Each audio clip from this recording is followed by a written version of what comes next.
Here's a little bit more. Mitch could think of nothing else as he screeched off in the car. Why had he said that? The words had been out of his mouth before he could stop them.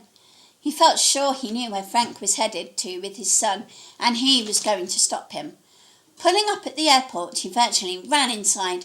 Finding the departure lounge, he scanned the masses for his brother, finally breathing a sigh of relief when he caught a glimpse of his brother's head over the top of everyone else in the crowd. Pushing past the crowds and slowly making his way forward, he called out to his brother. Frank stopped in his tracks. There was nowhere else to run to.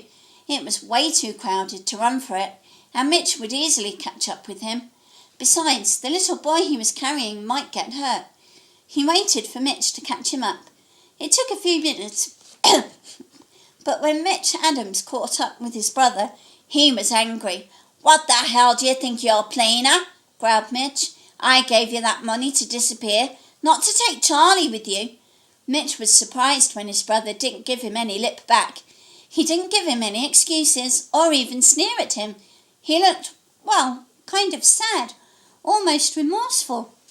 "I don't know what I was thinking. I just couldn't leave Charlie behind. I've missed out on so much of his babyhood. I'm sorry." After Mitch had recovered his senses long enough to think sensibly, he realised this wasn't the place for a conversation. "Come on, Frank, we can talk better somewhere else. Catch the next flight. Have some lunch. We've got some catching up to do." Seated in the airport cafe, Mitch, Frank and Charlie were tucking into sandwiches. They ate in silence, punctuated only by Charlie's baby talk. Mitch spoke first. "Now, come on, talk to me. What in the hell possessed you to walk out on your wife and baby in the first place, and then this?" Frank took a bite of his sandwich and chewed thoughtfully, thinking about how he was going to answer. Licking his fingers, taking a sip of his coffee and sighing deeply, he began. "I often think we were born the wrong way round. You were always the sensible, mature, thoughtful kid, and I was the one who always got himself into trouble." Frank paused a second. Mitch nodded gently. The baby was fast asleep in his pushchair, unaware, cushioned as he was in his own little world, the drama that was unfolding in the grown-up world.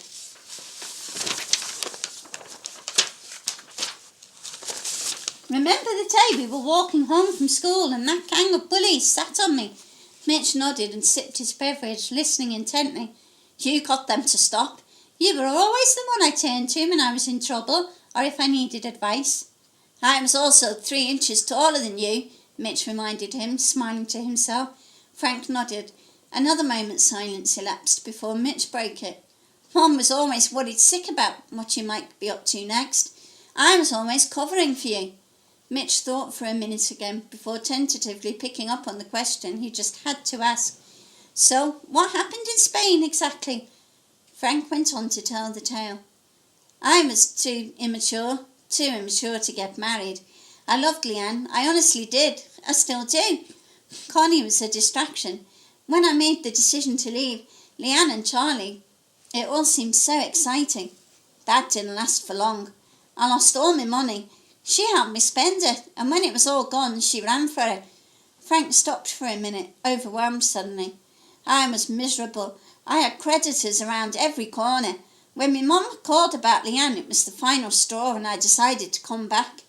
Frank lowered his head, unable to meet his brother's gaze. Mitch suddenly realised that all this time his brother hadn't been a bad person. He'd been crying out for help. Well, my son, first things first. Leave Charlie here with me and I'll look after him. Go back and collect whatever stuff you've got and finish up any business you've got. Then come home. You can stay with me until you find your own place. Get to know your son again."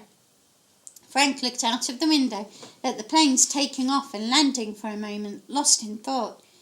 "I'll give you back that cheque. Mitch stopped him in mid-sentence. "No, it's all right, bruv. You keep it."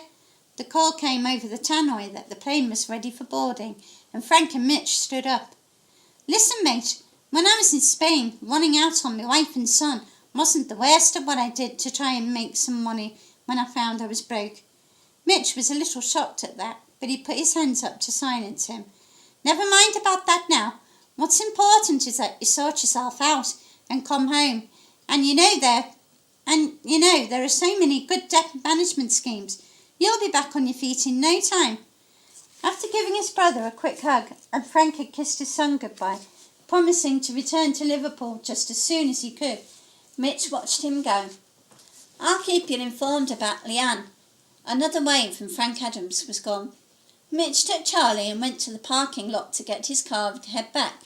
He had a horrible feeling in his gut that he had blown it big time with Jane. "No change there then, sunshine," he thought ruefully.